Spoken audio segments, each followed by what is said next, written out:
Guizot, je l'ai rencontré via l'éditeur de la Manufacture des Livres, Pierre Fourniot.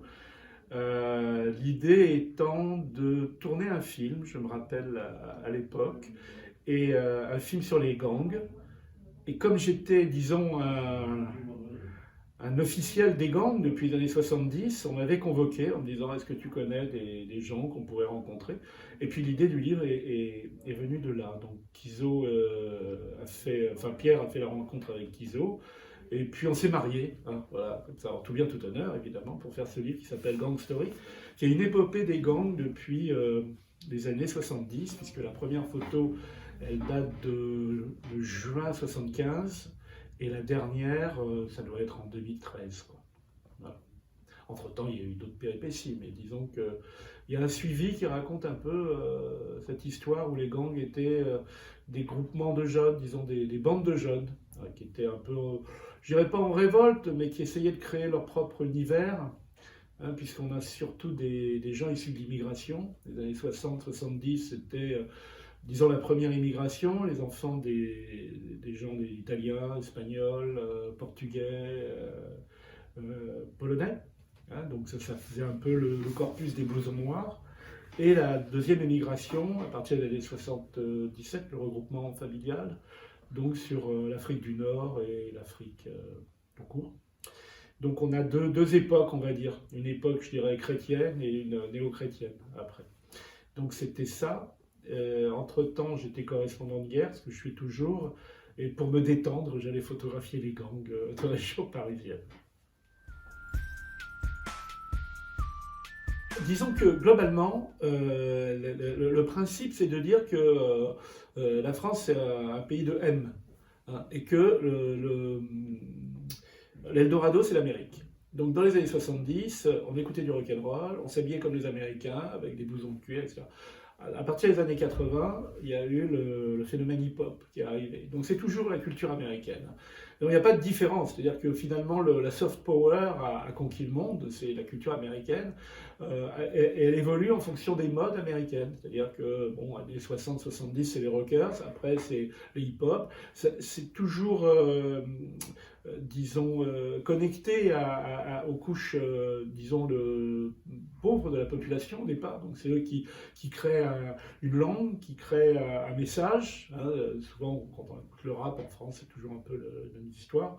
Aux États-Unis, c'est pareil. La drogue, la violence, la mort. Ce qui était le cas dans l'Amérique industrielle des années 60-70, hein, où il y avait un lumpen prolétariat petit blanc qui s'était créé. Et donc, c'était un peu, je dirais aussi, une manière spectaculaire de les rassembler dans la communauté néolibérale, hein, parce qu'il y a toute une économie qui se crée autour, que ce soit le rock'n'roll ou le hip-hop, qui est lié au merchandising, c'est-à-dire l'achat des CD, l'achat des fringues, quand on va aux États-Unis, c'est évident que le rêve de l'hip-hopper, si je puis me permettre, c'est d'avoir une énorme voiture, maintenant c'est des 4x4, avant c'était des voitures pleines de chrome, et d'avoir des fringues, des diamants aux dents, des nanas refaites complètement comme les voitures. Et en France, c'est aussi un peu ça, quoi. Donc on est arrivé toujours avec cet idéal de consommation. Et donc il y a quelque chose qui est quand même formidable, c'est que quand j'ai fait, dans les années 90, le groupe le plus dur, qui s'appelait Ministère Amer, et qui chantait Sacrifice de poulet, hein, vous voyez ce que je veux dire, le poulet, hein, eh ben, ils étaient sponsorisés par Sony Music. Donc si vous voulez, il y a tout un enchevêtrement, il y a toute une organisation, disons, du monde capitaliste pour récupérer cette violence et fabriquer de la monnaie, quoi. Voilà. Donc on est tout à fait dans le monde du spectacle total, quoi. Donc, alors effectivement, le hip-hop, moi le premier groupe que j'ai entendu, c'était à Beyrouth. C'était... j'ai oublié le nom. Et c'était dansant, voilà, c'est une musique qui est dansante, qui était sympa, etc. Puis après, c'est devenu ce que c'est aujourd'hui. Alors, il y a tous les codes qui attirent, donc le machisme, la voyoucratie, etc. Donc c'est très bien fabriqué. Hein, et on fabrique aussi aujourd'hui les hip-hoppers, etc. Bon, alors ils ont leur dimension christique, avec de temps en temps un type qui se fait égorger ou abattre. C'est dans l'ordre des choses. Donc ce livre est un peu une compilation de, de tout ça, hein, qui est, je dirais, j'ai été on m'a demandé des photos pour un festival de la mode il n'y a pas longtemps. Donc c'est pas que, mais ce qui attire plus, c'est les rockers des années 70, 75. C'est un peu comme le hula hoop. Hein, je ne sais pas si ça vous dit quelque chose, mais disons, les modes reviennent ou les ballerines pour les filles. Donc au bout de 30 ou 40 ans, on se dit tiens, on va relancer des blousons perfecto, on va remettre des Santiago, etc., etc. Donc il y a toute une économie vraiment très forte, hein, pour la jeunesse. Pourquoi aussi? C'est que dans le monde capitaliste, la jeunesse aujourd'hui, c'est quand même le plus gros pourvoyeur d'achat. Hein. Donc on les sollicite en permanence pour s'habiller, pour se fringuer, pour être différent, chacun est un individu. Ça, c'est le hip-hopper, je dirais, ou le rocker, c'est le narcissisme, hein, qui est là. C'est moi, je ne suis pas comme toi. Alors aujourd'hui, il y a aussi le phénomène un peu football et puis salle de muscu tatouée. Donc ça, c'est aussi dans le pouvoir blanc aussi, il y a ça qui se démarque. Mais globalement, ce sont quand même Gangstory, c'est, je dirais, une histoire de la fringue, hein, avec tout ce qu'il y a autour.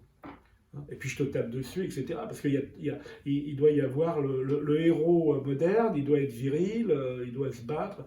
Et quand il n'a pas fait d'études, il n'est pas polytechnique et il ne dirige pas le pays, il faut quand même qu'il se singularise pour avoir des femmes, une belle auto, ben voilà, pour être représenté socialement. Moi, comment ça s'est passé? Je veux dire, j'étais place du Tertre à Montmartre, donc en juin 75, je vendais des bijoux. Par terre, j'avais un petit truc. Et puis je vois ce type arriver. Pour vivre, j'étais à la fac de Vincennes. Bon. Et pour vivre, oui, j'ai fait 2 ou 3 fois parce que je n'étais pas bon commercialement. Et le type vient me voir avec, il avait des boutons partout, une gueule moche, un blouson qui n'était pas en cuir, qui était en simili et des badges de Eddie Cochrane, Jane Vincent, etc. Il vient me voir, il me dit ouais, combien coûte ta tête de mort là? Et là, je lui dis mais vous êtes qui, monsieur? Il me dit ouais, je suis un rocker, etc. Et bon, je faisais des photos, j'étais à Vincennes, j'étais en cinéma, je faisais des photos.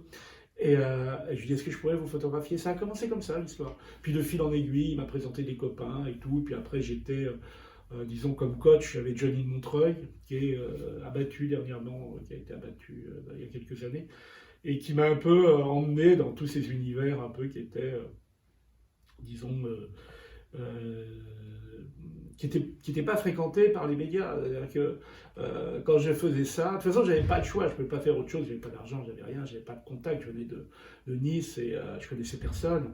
Donc c'était, un peu toujours dans ma carrière, j'ai essayé de faire ce que les autres ne font pas. Hein. Même là, j'étais à Mariupol du côté russe, hein, et pas du côté. Bon, ça aurait été difficile d'être dans la caserne avec les autres là dans la Syrie. Et j'ai toujours essayé de prendre un chemin différent. C'est pas que j'ai plus d'affinité, mais c'est que si vous n'êtes pas sponsorisé, etc., et que vous êtes un peu en marge, il faut aller vers la marge. Quoi. Il faut pas. Bon. C'est difficile de crever le plafond de verre. Très très difficile dans les sociétés comme les nôtres qui sont très structurées au niveau de la distinction, hein, pour faire un Bourdieu, etc., etc. Donc quand vous ne faites pas partie du corpus un peu élitaire, quoi que ce soit, surtout dans l'art, etc., il vaut mieux aller avec la marche, hein, parce que là, ils peuvent vous accepter. Donc j'ai commencé comme ça.